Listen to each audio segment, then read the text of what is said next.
welcome you to this workshop organized by the ETUC, the European Trade Union Conference, and we have called this workshop From Finance to Wages, Economics of Inequalities and Well-being.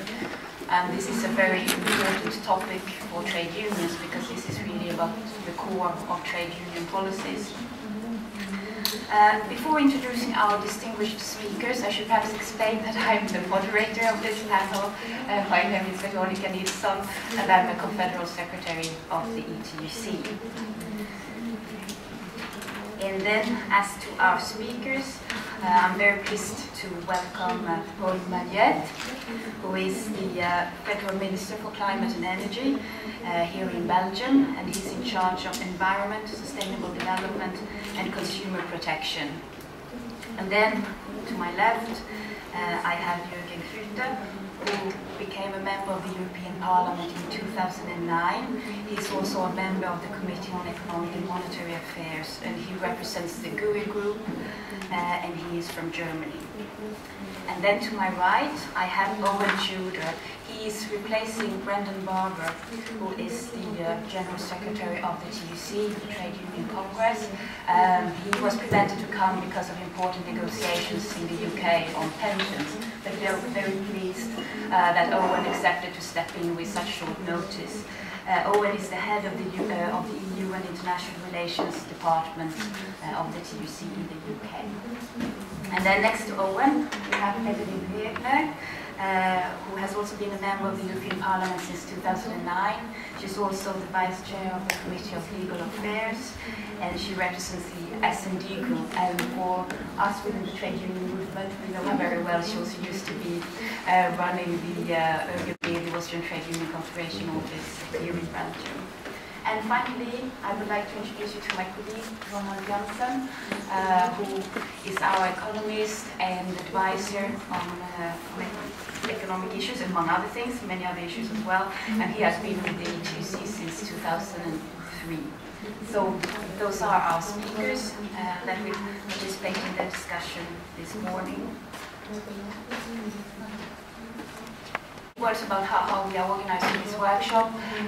We will start with a presentation by Ronald on the economics of inequalities and well-being. And then I will invite each panelist to make a brief intervention of about 5 minutes on this theme or on what Ronald has presented. And then I have prepared some tricky questions for our panelists.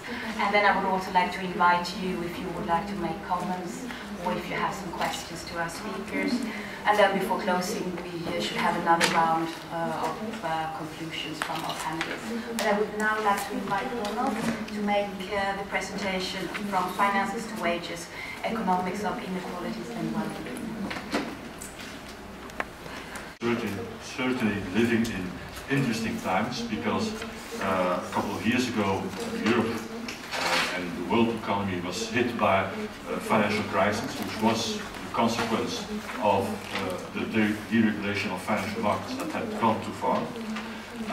And however, if you now look at the policy discussion that is ongoing in Europe, it's as if the financial crisis never happened, because in the ongoing policy discussion in Europe, it's not the financial sector or financial markets or deregulation of finance that is being blamed, it's governments and workers that are being blamed. The message that is systematically coming out of the European level is to say that governments have spent too much and that wages have been rising too much. Now, this is particularly acute and pressing on the issue of wages. Again, if you look at all these policy messages that are coming from the European level, and there are quite a number of them, there are quite different European policy processes. We have the Europe 2020 strategy, we have the annual growth survey, we have the Euro Plus Pact, and so on. But whatever policy process you take, there's always one and the same message coming out of it. That is to say that workers have lived beyond their means. In technical terms, that wages have risen faster than productivity, and that to correct for this, wages need to become more flexible.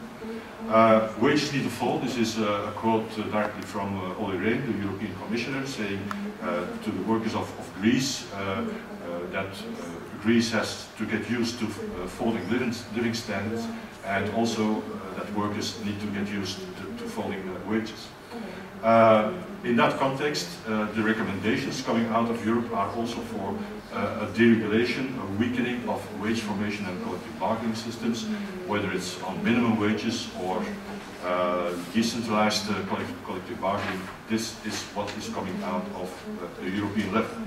Now, behind productivity. So what is being put up as a show in the European policy debate is not accurate. And we from the ETUC would even go further and actually say the opposite and say, well, if there's anything that has unbalanced the single currency, it's not too high wages, it's too low wages. Part of the responsibility of unbalancing the single currency is because some countries have lived below their means, not beyond their means, but below their means. Let me try to explain this, and please follow the logic of this. I'll try to put it, the chain of the logical arguments on the PowerPoint.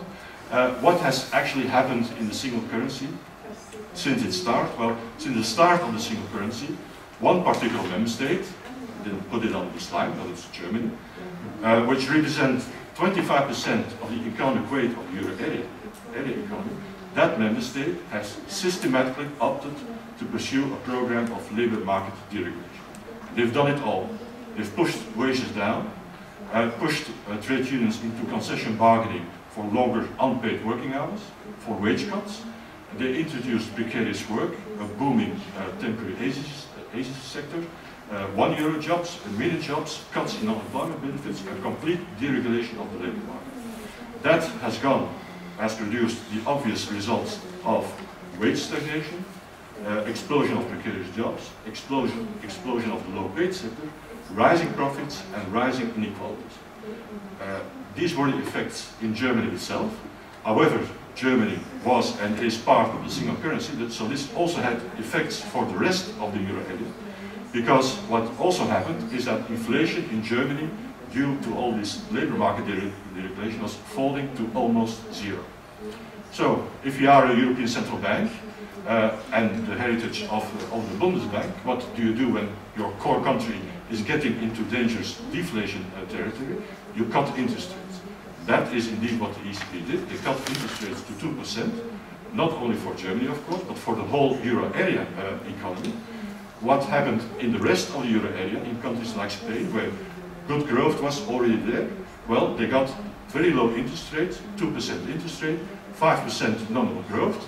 If you have that, well, that is an open invitation for people to take out money and to start borrowing and lending. So the debt booms that are now exploding in the south of the periphery, in the south of the euro area, and in Ireland as well, are connected to this policy of labor market deregulation in Germany.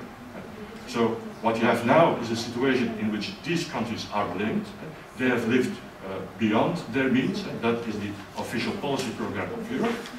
What everyone is forgetting, that things are much more complicated if you are in a single currency, and if a key country like Germany is pursuing such a policy, you have these results.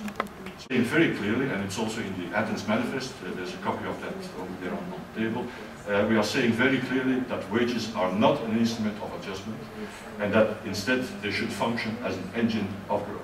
And what we certainly do not want is a Europe that promotes a situation or a policy process in which the wage cuts in Spain and Greece and Italy today will be the wage cuts in Germany tomorrow, because that is what will happen if this kind of policy is being pursued, continues to be pursued. So we also don't want any transfer of power over wages to European politics. This is really key for us, and it's easy to understand from our point of view, because what we have done as trade unions over the past decades, even 100 years, is to build in our national member states checks and balances concerning collective bargaining over wages. And these checks and balances balance out the power position of workers on the one hand, employers on the other hand. those checks and balances do not exist at the European level. We cannot call for a European strike. It would probably be outlawed if we would do that. So if you transfer the power over wages to the European level, we are lost. And workers, trade unions will be lost. So that is why we cling to this respect for the autonomy of collective bargaining that is written down in the European Treaty, and we don't want to lose that. Instead, we wanted to use that argument, this respect for the national autonomy of collective bargaining, in all of our discussions with the Commission, with the European Central Bank, and so on. So, a last word to say that if wage flexibility, wage cuts are not a solution, then what is, in our philosophy, in our point of view? Well, in our point of view, Europe simply needs an alternative economic policy, meaning that we need to produce the finance, to mobilize the finance, to have a European investment plan to address the structural divergences inside the Euro area, inside Europe. And so the idea is not to cut wages in the periphery so that they improve their cost wage competitive position. The idea is to modernize and equip these economies with a new industrial capacity, with new industrial sectors, so that they can produce the goods and services they need to pay back their debts. So more exportables, solar energy, for example, is a good example for them. Investing in that in that way you can try to rebalance the Euro area. Of course, more fairness of wages, more fair wages, less precarious work are also necessary here to transform this investment recovery also into a wage-led recovery. Thank you for your